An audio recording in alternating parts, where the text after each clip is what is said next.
Доброї раніці, дорогі гості. Я вельми радая відкрити цю конференцію, а так само вітати нашого гостя з Великобританії, професора Коліна Вільямса. Apologies, that is the extent of my Belarusian language, so I will continue in English. Извините. I am very pleased to welcome you today to this important conference on the problems and challenges on bilingualism in Belarus and the UK. Я вельми рада вітати вас на цій конференції, де ми будемо обговорювати проблеми і виклики державного двомов'я у Білорусі і Великій Британії. As we live in an increasingly globalized world, this question is relevant to many countries. Поскольку мы живем у сучасному глобализованном свете, это великая проблема для шматликих країн. So I'm very grateful to Professor Yarik Krivoy from the British Institute of International and Comparative Law, whose initiative it was to bring us together today. Тому я вельми дякую професору Ярославу Кривому, чия ініціатива об'єднала нас сьогодні разом і ми можемо обговорити ці проблеми. And I'm delighted to welcome Professor Colin Williams from Cambridge and Cardiff Universities. Так само приємно вітати тут професора Коліна Вільямса з Кембриджського і Кардифського університету. And by the way, Cambridge was my old university. До речі, Кембридж був нашим університетом. He was going to share his expertise on the approaches to bilingualism in the United Kingdom. Він буде розповідати про ситуацію двохмов'я у Великобританії, у Уельсі, і як це працює в Великобританії. I was not fortunate enough to have grown up in a bilingual household or family. Я сама росла у білінгвічній сім'ї і у дипломатії. Or in a place such as Wales, Switzerland or Belarus, where more than one language is spoken. І тому і Уельс, і Шотландія, і Білорусі мають подобну проблему, де два або більше мов, де люди розмовляють на двох або більше мовах. And where children can become naturally bilingual or multilingual. Де діти можуть стати або білінгвічними, або розмовляти на більше мовах у їх дальнішому житті. In fact, the part of Great Britain where I was born and grew up частка Великобританії, де я народилася і виросла, did in the past have its own language. У минулому мала свою мову.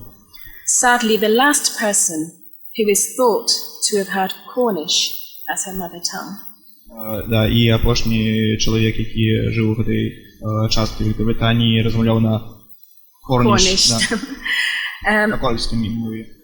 She passed away over 200 years ago. 20 років тому її не стало. The language still exists and people study it. Але мова існує і люди вивчають її. And they even try to speak it as a second language. І вони навіть спробують розмовляти на нею як на другій мові. But it is hard to imagine that the Cornish language will become as dominant as English is today. Але це вельми тяжко уразити, що корнська мова може стати настільки впливовою, як і англійська мова зараз. And of course, the fate of the Cornish language is not unique. Ну і, звісно, тінь корнської мови навіть так само вельми унікальна. Linguists estimate that of the approximately 7,000 languages which exist in the world today, лінгвісти означають, що зараз існує більше за 7 тисяч мов. about half of them are in danger of dying out during this century. Десь половина з них зараз у небезпеці. So I'm very impressed by the tremendous work being done by the National Academy of Sciences in Belarus. Тому я вельми ураджена той роботі, яку проробила Національна академія наук Республіки Білорусь. On researching the Belarusian language. Вивчає білоруську мову. Language is not just a means of communication. Мова – це не просто сродок комунікації. Language reflects the life and society of the people who speak it. Мова, вона адлюстровується на житті людей, які живуть у громадстві, власне житті людей. It brings a sense of identity. Мова гэта пачуццё ідэнтыфікацыі.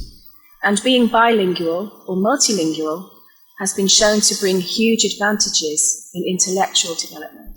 І калі людзі або білінгвічныя, або размаўляюць на больш мовах, яны больш інтэлектуальныя і больш развітыя ў гэтай сферы. So I applaud the government of Belarus for its efforts to support the use of the Belarusian language. Таму мне вельмі прыемна, што беларускі ўрад падтрымлівае беларускую мову і не дае ёй знікнуць.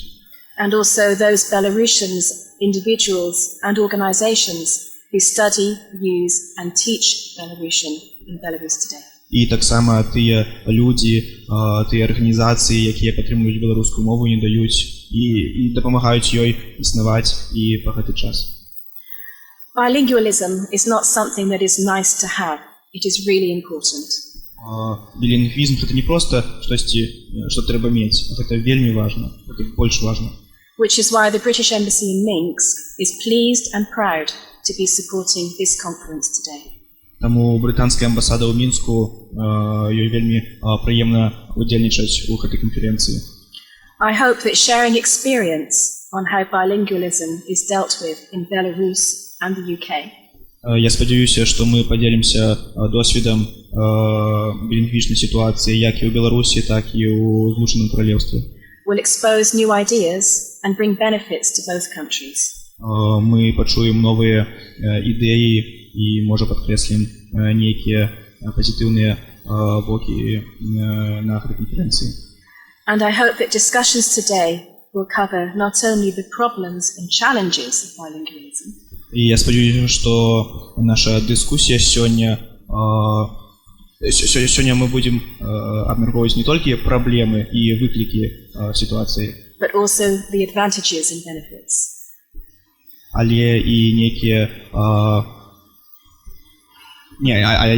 добрыя бакі і нейкія новыя ідэі станоўчыя бакі для нашай сітуацыі. So many thanks to the organizers of today's event for enabling this important conversation. Вельмі дзякую арганізатарам гэтай канферэнцыі, што яны забяспечаць нас гэтай цудоўнай дыскусіяй. And of course to all of you for attending. І, канешне, усім вас за тое, што вы тут прысутнічаеце. I wish you all a successful and productive day. Я жадаю вам усім вельмі паспяховага дня. Thank you very much. Дзякуй вельмі.